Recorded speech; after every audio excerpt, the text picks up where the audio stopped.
Chapter 5. Some Other Birds Are Taught to Fly. Before the earliest Ruggles could wake and toot his 5-cent tin horn, Mrs. Ruggles was up and stirring about the house, for it was a gala day in the family. Gala day! I should think so! Were not her 9 children invited to a dinner party at the great house? And weren't they going to sit down free and equal with the mightiest in the land? She had been preparing for this grand occasion ever since the receipt of the invitation, which, by the way, had been speedily enshrined in an old photograph frame and hung under the looking-glass in the most prominent place in the kitchen, where it stared the occasional visitor directly in the eye and made him livid with envy. Bird's Nest, December 17th, 1880. Dear Mrs. Ruggles, I am going to have a dinner party on Christmas Day and would like to have all your children come. I want them every one, please, from Sarah Maud to baby Larry. Mama says dinner will be at 5:30 and the Christmas tree at 7, so you may expect them home at 9 o'clock. Wishing you a Merry Christmas and a Happy New Year. I am, yours truly, Carol Bird. Breakfast was on the table promptly at 7 o'clock, and there was very little of it, too, for it was an excellent day for short rations, though Mrs. Ruggles heaved a sigh as she reflected that the boys, with their India-rubber stomachs, would be just as hungry the day after the dinner party as if they had never had any at all. As soon as the scanty meal was over, she announced the plan of the campaign.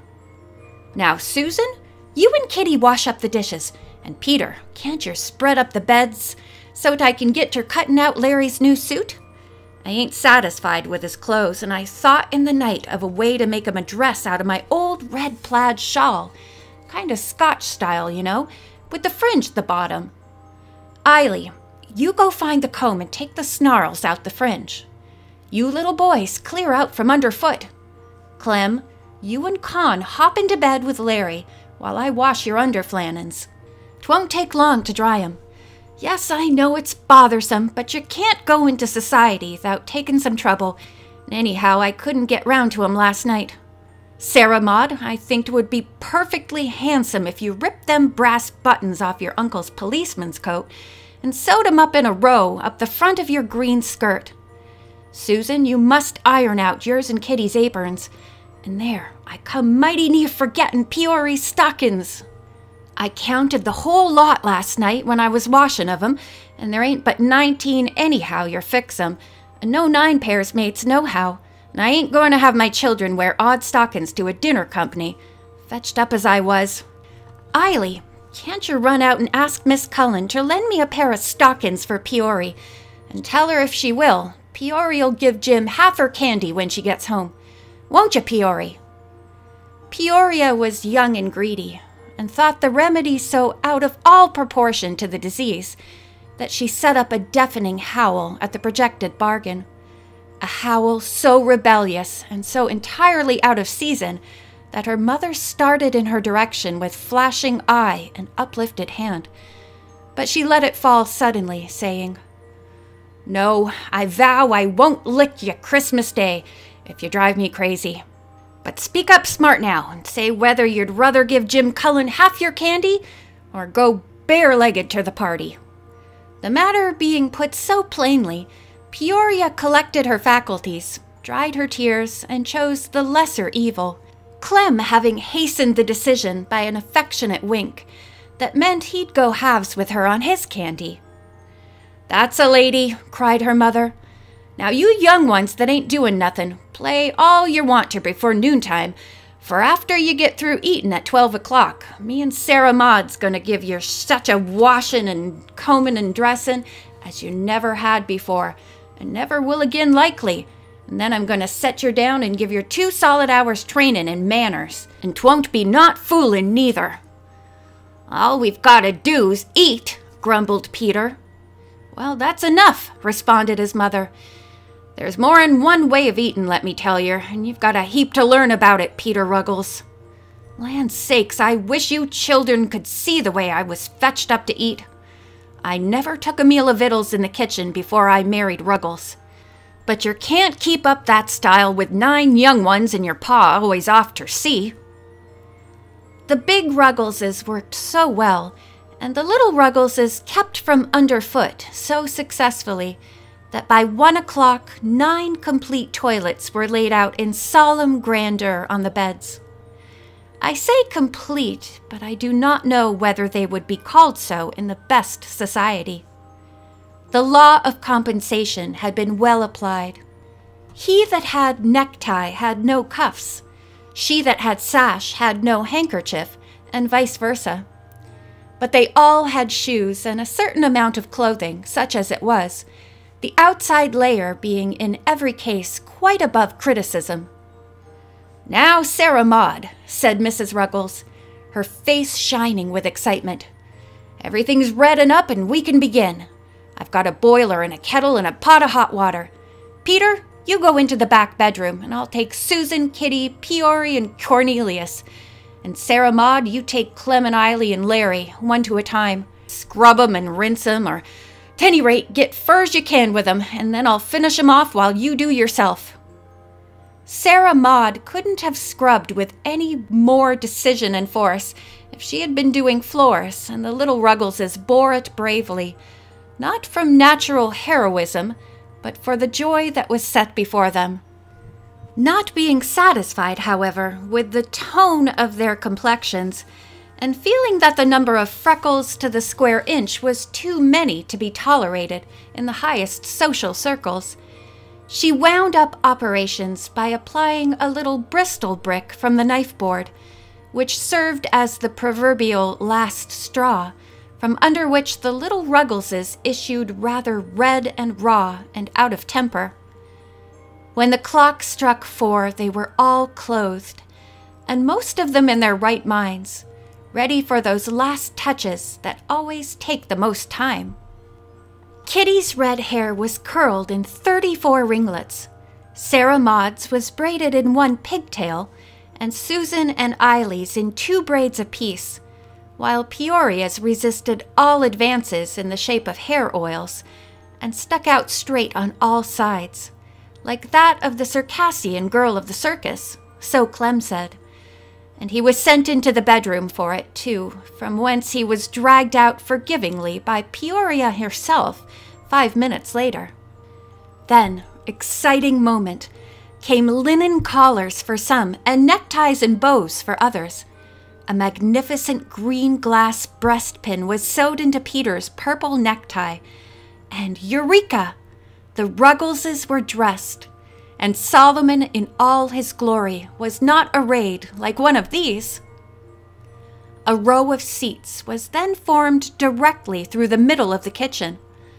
Of course, there were not quite chairs enough for 10, since the family had rarely wanted to sit down all at once, somebody always being out or in bed, but the wood box and the coal hod finished out the line nicely.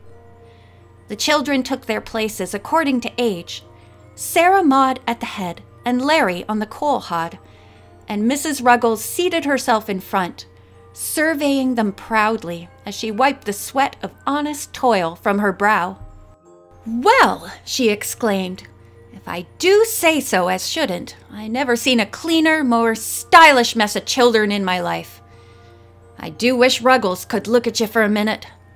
Larry Ruggles, how many times have I got to tell yer not to keep pulling at your sash? Haven't I told yer if it comes untied, your waist and skirt'll part company in the middle, and then where'll you be? Now look me in the eye, all of yer. I've often told you what kind of family the McGrills was. I've got reason to be proud, goodness knows. Your uncle is on the police force in New York City. You can take up the paper most any day and see his name printed out, James McGrill. And I can't have my children fetched up common like some folks. When they go out, they've got to have clothes and learn to act decent.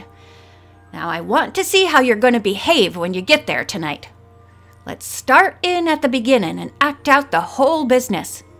Pile into the bedroom there, every last one of you, and show me how you're going to go into the parlor. This'll be the parlor, and I'll be Miss Bird."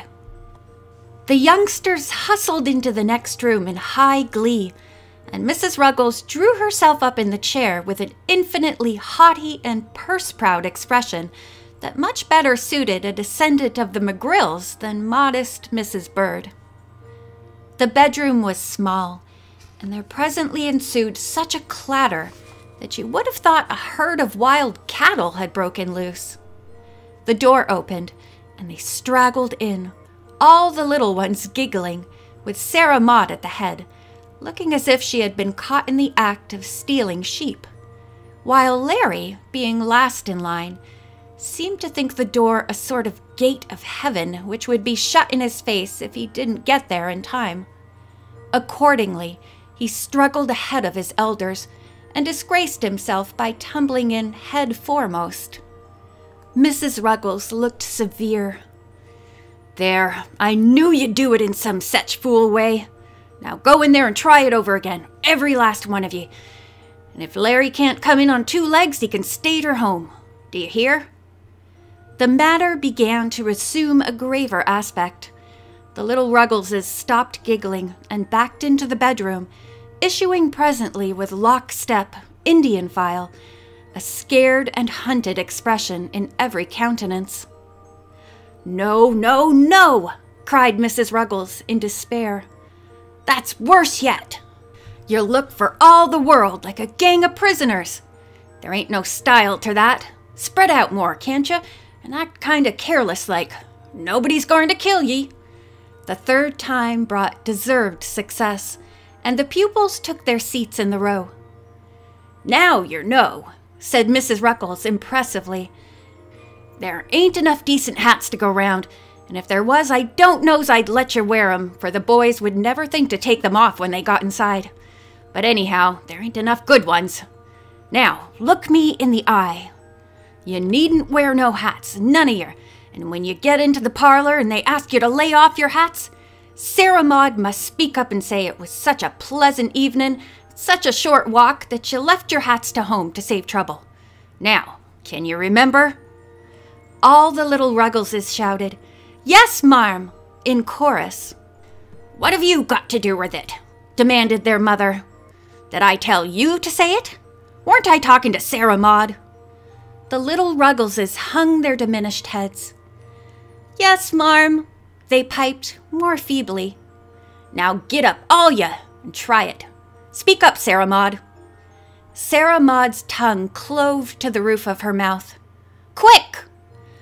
"Ma thought it was such a pleasant hat that we'd better leave our short walk to home," recited Sarah Maud in an agony of mental effort. This was too much for the boys. An earthquake of suppressed giggles swept all along the line. "Oh, whatever shall I do with you?" moaned the unhappy mother. "I suppose I've got to learn it to you." Which she did, word for word, until Sarah Maud thought she could stand on her head and say it backwards. "Now, Cornelius, what are you going to say to make yourself good company?" "Me? Dunno," said Cornelius, turning pale. "Well, ye ain't gonna set there like a bump on a log without saying a word to pay for your victuals, air ye? Ask Miss Bird how she's feeling this evening, or if Mr. Bird's having a busy season, or how this kind of weather agrees with him, or something like that. Now we'll make believe we've got to the dinner. That won't be so hard, 'cause you'll have something to do. It's awful bothersome to stand around and act stylish. If they have napkins, Sarah Maud down to Peory may put 'em in their laps, and the rest of you can tuck 'em in your necks. Don't eat with your fingers. Don't grab no victuals off one another's plates. Don't reach out for nothing, but wait till you're asked. And if you get asked, don't get up and grab it. Don't spill nothing on the tablecloth, or like's not Miss Bird'll send you away from the table, and I hope she will if you do. Susan, keep your handkerchief in your lap where Peory can bore you if she needs it, and I hope she'll know when she does need it, though I don't expect it. Now we'll try a few things to see how they'll go. Mr. Clement, do you eat cranberry sarse?" "Bet your life!" cried Clem, who in the excitement of the moment had not taken in the idea exactly, and had mistaken this for an ordinary bosom-of-the-family question. "Clement McGrill Ruggles, do you mean to tell me that you'd say that to a dinner party? I'll give you one more chance, Mr. Clement. Will you take some of the cranberry?" "Yes, marm. Thank ye kindly, if you happen to have any handy." "Very good indeed. But they won't give your 2 tries tonight. You just remember that. Miss Peory, do you speak for white or dark meat?" "I ain't particular as to color. Anything that nobody else wants will suit me," answered Peory with her best air. "First rate. Nobody could speak more genteel than that. Miss Kitty, will you have hard or soft sarse with your puddin'?" "Hard or soft? Oh, a little of both, if you please, and I'm much obliged," said Kitty, bowing with decided ease and grace. At which all the other Ruggleses pointed the finger of shame at her, and Peter grunted expressively that their meaning might not be mistaken. "You just stop your gruntin', Peter Ruggles. That weren't greedy, that was all right. I wish I could get it into your heads that it ain't so much what you say as the way you say it. Eily, you and Larry's too little to train, so you just look at the rest and do as they do, and the Lord have mercy on you and help you to act decent.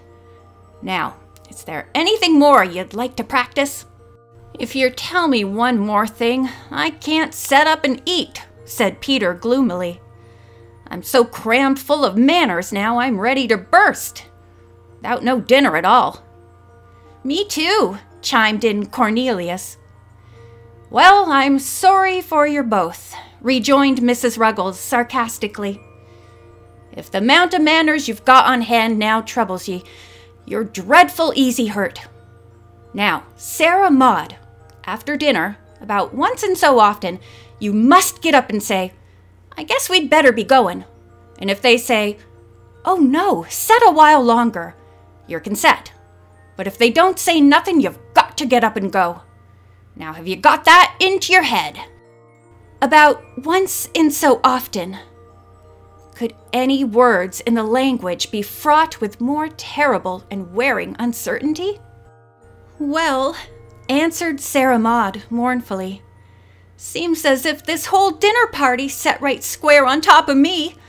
Maybe I could manage my own manners, but to manage 9 manners is worse than staying to home." "Oh, don't fret," said her mother good-naturedly. "I guess you'll get along. I wouldn't mind if folks would only say, 'Oh, children will be children.' But they won't. They'll say, 'Land o' goodness, who fetched them children up?' It's 5:15 and you can go now. Remember about the hats. Don't all talk ter once. Susan, lend your handkerchief to Peory. Peter, don't keep screwing your scarf pin. Cornelius, hold your head up straight. Sarah Maud, don't take your eyes off of Larry. And Larry, you keep hold of Sarah Maud and do just as she says. And whatever you do, all of you, never forget for 1 second that your mother was a McGrill."